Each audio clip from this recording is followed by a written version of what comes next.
Welcome to a training session on caring for yourself as a hospice worker. My name is David Willits, and I'm the grief specialist and community liaison for the Seasons Hospice in Tulsa. This is sponsored by all the Crown offices as well as the Seasons offices, and we're delighted that you're watching this. We value excellence at Seasons and Crown, and we know that you will be an excellent worker, and we're cheering for you all the way. Let's dive right in. I want to talk to you today about two main issues that hospice workers face in your care for other people: unresolved grief and self-care. Now, let me tell you, these are important issues. First of all, let's talk about unresolved grief. Unresolved grief can lead to complicated grief, and complicated grief is what makes people angry, bitter, resentful, basically not very pleasant people to be with. These are grief events that they haven't worked on and resolved. And there are a number of issues related to unresolved grief in hospice work, because you're with a number of people when you are doing your work, and many of them, in fact all of them, will eventually die unless they're released. So let's talk about, first of all, closure in unresolved grief. As a hospice caregiver, you've established some kind of a personal relationship with your patients at some level. Sometimes it's deeper than other times, but there's some kind of a personal relationship that you have with them. It's unrealistic to expect that you're never going to be affected by their deaths, even though I know you have professional demeanor that keeps you in a protective way from some of the harsh emotions that happen. But at some point, you have some relationship that's going to affect you. Their death is going to affect you to some degree or another. So let me give you some suggestions on how to bring closure when one of your patients passes away under your care. First of all, you can attend their funeral or wake. This is open to you. In fact, many of our workers do this as you have time and as you have a desire to do so. In that way, it kind of helps bring some kind of closure. But also create your own personal ritual. Some people like to send a balloon up in memory or in honor of someone who has passed away, or light a candle of some kind. Again, this is symbolic of bringing to closure the person under your care who has passed away. If it's appropriate, write a brief note to the family and tell them just some highlights, not a long note, but tell them some of the highlights of what you loved most about their loved one. In other words, you're bringing some closure to that person's death without just letting it go without any kind of acknowledgement. Secondly, take time to grieve. This is where many of us get into complicated grief, because we don't take time to grieve those things we should. So it's important for us to remember that some of our relationships with people under our care will be significant, and other of them will not be as significant. That didn't mean you cared less, but some of them will be significant to you. And so in order to grieve properly, take time to grieve. Again, here are some helpful tips that might be of service to you. Identify the source of your grief for the patient or the family members that you're dealing with. Identify the source. Why do I feel a certain sense of loss with this person? Identify what that is. Sometimes identifying those things helps us get past some of the deep grief that we have. This helps us to start to satisfy the grief that we have. Also, journal your thoughts. You might find that to be helpful in the process of someone passing under your care, to just take time to journal some of the thoughts and emotions that you're experiencing. At a later date, you can refer to those, and it might give you some insight. Also, forgive offenses. You know, people under your care are under the most grueling situation of life. For family members watching a loved one die, for the person dying, experiencing something that is perhaps painful to them or maybe even numbing to them. Nevertheless, there's a lot of stress, and you may be offended sometimes by what is said. Please forgive those offenses.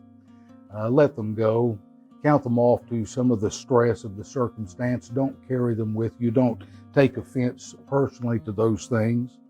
Do a life-giving gesture. Plant a flower. Plant a tree if somebody is significant to you, or some kind of a life-giving event that will help you bring grief to the surface. And then talk to someone if you need to. A chaplain. All of our offices have chaplains who would love to talk to you, your pastor or a priest or someone else. Take time to talk as you go through your grieving process. So that's unresolved grief. Let's talk for a moment about self-care. Self-care, simply put, is taking care of yourself, and we all need to be doing that. Being a hospice caretaker is a very taxing job, and there are few careers that call on a person to tend to the needs of someone in steep physical decline. If you don't take care of yourself, who's going to take care of you? Really. You are in a profession where you are to take care of people. And if you don't take care of yourself, you're not going to be the best at what you want to do professionally. And I know you want to do your best. So let me give you some areas that you hopefully will pay attention to as you go through your daily routines, weekly, monthly, annual routines. First of all, avoid burnout. Listen, there's nothing heroic about you working so hard and so intensely that you come to a point to where you really are no good for yourself and for others who depend upon your care. Literally, the term burnout is right. Burnout comes to us when adrenaline, that chemical in our system, dumps into our system. Frankly, today, the chemical adrenaline doesn't do a whole lot of good for us. Used to cause us to be able to run from the tigers whenever we were threatened. But today, adrenaline can be a very damaging chemical in your body. Adrenaline dump happens whenever you put yourself under high pressure circumstances for a long enough period of time to where that adrenaline builds up, and literally it will burn you out, burn your senses out, and you will become unavailable emotionally. In fact, in many cases, extreme adrenaline dump can take 6 weeks to 2 months to work through your system. So avoid burnout. Let me tell you some tips on how to do that. This first one you know, right? Eat properly. Well, who of us doesn't like to have a hamburger occasionally, but to have a diet of food that's unhealthy for us is not going to help us any to be better. So watch your diet and eat healthy. Eat the hamburger occasionally, but eat healthy. Who needs to be told that? Better than you know that as you help others in their diets as your patients. But you yourself, eat properly, eat healthy.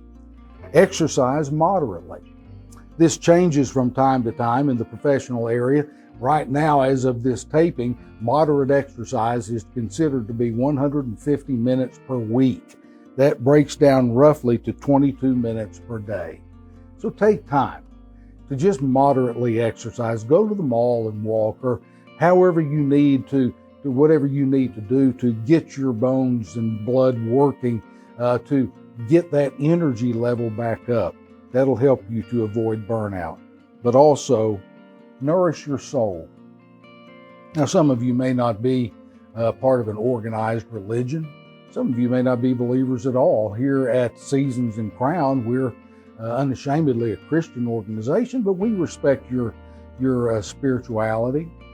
Here's the point. Whatever you believe, if you are part of a church or part of a spiritual belief system, go deeper.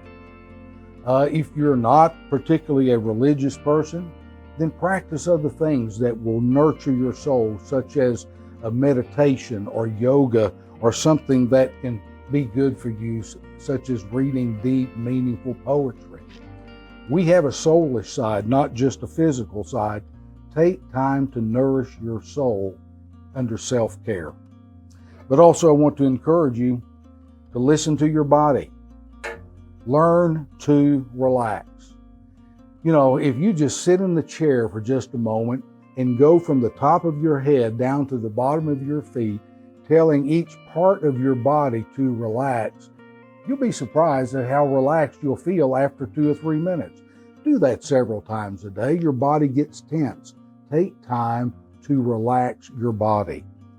Some people find it helpful to use visualization of visualizing a happy place for you, maybe on the slopes of Colorado, on the beaches of the Gulf. Take time to visualize a scene that brings inner kind of peace to you. The whole idea is to listen to your body that needs to relax and take care of itself. Learn your limits, know your limits. Know when you can say, wait a minute, enough's enough. I need to back off a little bit. I need to rearrange some things in my life. I'm getting too busy. I'm getting too tense. Learn your limits and learn to say enough. Another area that I want to talk to you about and avoiding burnout in your life is don't isolate. You know, many times we get under stress and we become emotionally unavailable, and we do the worst thing that really we should do, and that's to back off and isolate ourselves from people. Whenever you are under stress and strain, that's when you need people around you. You know, in No Man is an Island is a poem by John Donne that reminds us that we are all connected to one another in some way, and life for all is diminished when we disconnect. Stay connected. Here are some ways to do that. Make ample time for your family and close friends. Those people love you and care for you, and you love them and care for them. Take care of the base, in other words, your family and your close friends. That will help you to stay connected in your life and then be able to stay connected in your work as a hospice worker. But create or join a support group. Maybe where you are in the office, wherever you serve, you can join a support group and be able to talk about some things that to bother you on a personal level. You need to talk to your supervisor about things that bother you on a professional level, but those things that bother you on a personal level, it's such a good thing to have a support group. If one's going, join it. If not, create one. And then finally, I hope you remember, you are highly valued. I want you to pay attention to this. There are only a handful of occupations that directly deal with the last days of a person's life, and you're in one of those occupations. You are in an elite group. Many people don't see much meaning in their jobs, but you make a direct and meaningful difference in the lives of your patients and their families. You're important. You have a meaningful job. And we appreciate you at Seasons and Crown and hope that you enjoy your job. We count on you to be excellent. God bless you.